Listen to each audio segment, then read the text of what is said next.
Okay, so there are spoilers for episode 80, and here they are. I'm gonna tell you about the spoilers, and then I'm gonna give you my opinions on how I find the arc so far. Okay, so it says Mitsuki's friend. What will Mitsuki say to his friend Seiki, who is the zombie-looking motherfucker? Parting ways, Boruto and his comrades, Mitsuki continues onward together with Kokuyo and the others. Along the way, their comrade Seiki suffers from an illness, and I'm assuming this is the illness where something happens to them because they're not 100% complete, so they're like synthetic humans in some kind of way, and I think what happens is they die eventually. Based on what I've heard or seen in the episodes, they die eventually, right? So I think that's what this person is suffering from. Seiki has a request from Mitsuki. There is something he would like to know about humans, so it's probably emotions or why humans do something, because for some reason, based on what we've seen about synthetic humans, they don't seem to have the emotions or the understanding and all that, so they don't seem to be able to grasp that in the same way as normal humans do. So maybe he can say, okay, he might try and learn something from Mitsuki about human emotions and all that kind of stuff. That's just my guess though. And it says, this week Kurosuchi, a surprise attack by a mysterious person. The current Tsuchikage, Kurosuchi, goes to visit her grandfather Onoki, whose health has been deteriorating. So this nigga is basically like, he should be dead. Alright, we have the two old people in Konoha who basically look dead, and Onoki's just part of them. Now Onoki's even older than them, so this guy probably like around, I don't know, 200-300 years old. While returning home, she gets attacked by someone. What's the true identity of the person who is aiming at Kurosuchi? It's probably the guy who's in charge of this entire operation, the guy who's wearing the same outfit as Onoki, probably around those ends. I don't know whether it's a Tsuchikage outfit to wear, because then Kurosuchi will be wearing that stuff, but we know Onoki wears it, so it could possibly be like a clan thing.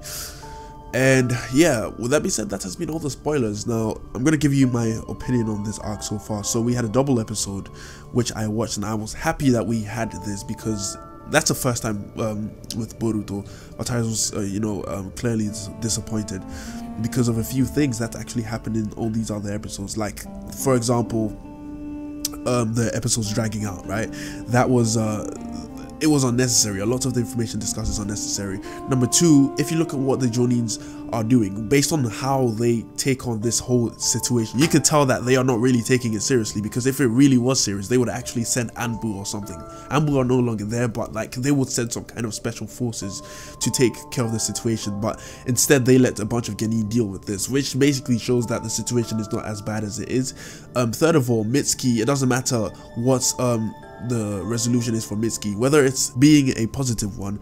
At the end of the day, yeah, he's gonna be a character in Konoha if it ends up in a positive way, but if it ends up in a negative way, Orochimaru will just make Mitsuki self-destruct, meaning that it has to end in a positive way, because if it doesn't, Mitsuki basically dies and there is no point, right? So that basically defeats the whole purpose of Mitsuki making a choice, because if he chooses negatively, then he basically dies and loses his life, right? And number four is Boruto reacting to Mitsuki going rogue. So there was this scene where Orochimaru actually talked to Boruto, and then Boruto was so devastated, like, nigga, you don't even know nothing about Mitsuki. First of all, right, this guy was always next to you, assisting you, and that's all you knew about Mitsuki. That's all he did.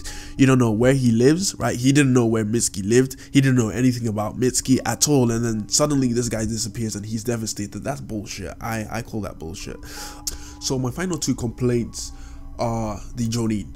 Based on what I've seen so far, these Jounin are getting their ass whooped. It's like they are Genin compared to like these Chunin level enemies. Like, when I look at these fights, like, these fights are not intense. It's just like, oh, I will swing my sword and then I will miss and then I'm basically dead. Like, this is how these Jounin are being treated, right? Now, I can tell Boruto and his entire group can whoop at least an army of these Jounin's asses, like the way Madara was flying through the Shinobi Alliance. Like, the Jounin are so weak. Now, I can say it is because, there is no longer any war, and the majority of these people have trained in a generation, or at least like they have trained in peace times, so their skills are not up to par to the Jounin back in the days. But still, if you're a ninja, if you're a soldier, you'll still have to, you know, train your skills to a certain point where you can actually use it in battle and not get your ass handed to you in 2 seconds. So if a bunch of Genin have better skill than you, then there's clearly something wrong. Like, Konoha's like defense force is extremely weak. The police, based on the filler episodes that we've seen, they can't even do their jobs properly. They have Genin, you know, stepping in to do their jobs and shit. Like, that's embarrassing. The last complaint I have is Ryuchi Cave. We know this cave to be dangerous. We know people to go into this cave and never come back out alive, okay?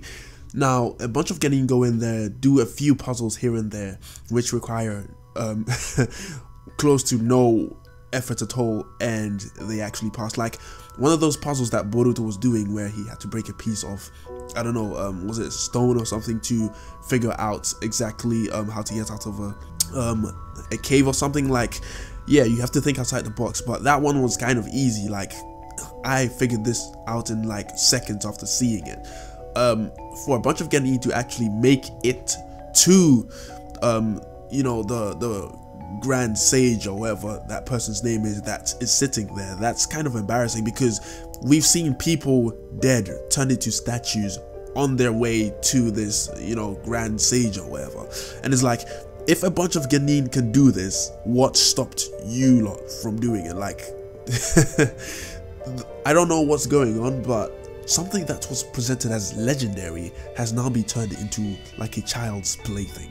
Also, it was said that Ryuchi Cave was a place that was difficult to find. Not only do these Genin find it without putting in any effort, they also ace everything, get in there and out of there unharmed. Like, that doesn't make sense. And another thing that doesn't really raise or help raise the tension is the fact that Chocho got turned into stone. It's like, yo, one of your comrades got turned into stone, Boruto, because of your actions and because of your need to retrieve Mitsuki. And then, like, these people are not panicking at all. Like, someone just got turned into stone. Like, there was no panic, no tension, no nothing. The only part where I actually felt some kind of sense of tension, or at least I thought, okay, things are getting more darker, is when I saw these little animal creature thingies, and I thought, oh, maybe based on what we are seeing, based on, like, you know, the noise it's making, it sounds like a human being. So I thought, oh, maybe these things are made of human beings or something. Maybe I got the information wrong, but possibly they might be made out of human beings, but from what I'm hearing, it doesn't seem to be the case. So yeah, that didn't really help increase the tension for me either. So yeah, has basically been the negative points in this arc. Now the positive points include Konohamaru and Mirai. Now the third Hokage got killed by Orochimaru, and Orochimaru's son, or his synthetic son, is Mitsuki, right? So now Konohamaru has a struggle within to figure out exactly what he wants to do with Mitsuki, because Mitsuki's dad basically is his grandpa's killer. The way they dealt with the situation, I think, is very appropriate, because Naruto as a Hokage did his job by making sure that Konohamaru knew Mitsuki before judging him first. So that is a perfect way to make sure that people, you know, you get to know someone first before you judge them. Usually people judge you first before they get to know you. So I thought that was an appropriate manner of dealing with the situation. I thought that Konohamaru will have a few doubts first, and then at the end of the day come to conclusions that Mitsuki is still his student anyways, but he kind of did it in a few seconds. So it's like, oh, okay, so problem introduced and solved in like a few seconds. It was good how they dealt with it, but I was expecting, you know, characters to go through a phase where, you know, they go through struggle and understanding. But in Boruto, stuff like that doesn't usually happen. It just takes a few like episodes or so, and then they're done, they're okay. It's not like a lifelong struggle or anything like that. But yeah, I only have one question though, right? Remember in the episode where everyone in the entire class were racing to get a flag and Sumire summoned the Niue, right? We knew that Boruto actually grabbed a scroll within a room and signed it, and then he weaved the signed for summoning jutsu in order to summon something, and then like I think what Sumire did is like she sabotaged the whole thing and summoned the new way and made it look like Boruto summoned it, right? We know that Boruto already signed a contract for something, and we thought it was the new way, right?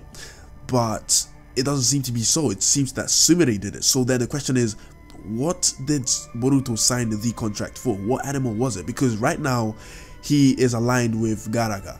So if he's aligned with Garaga, does it mean that Boruto, you know, has another animal on the side somewhere which he doesn't know about? We don't know that yet. But Boruto summoning a snake is something that was predictable because his master Sasuke also summons a snake, and he's not gonna summon a frog, because that would be following in the steps of Naruto, and they don't want to create another Naruto 2.0. But yeah, with that being said, those have been my thoughts about the current arc that is going on. Let me know your thoughts in the comment section down below. If you disagree with anything I said, I want to know that.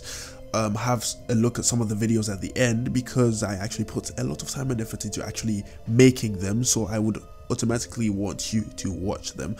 With that being said, those are the spoilers, and I have nothing more to say. Bye.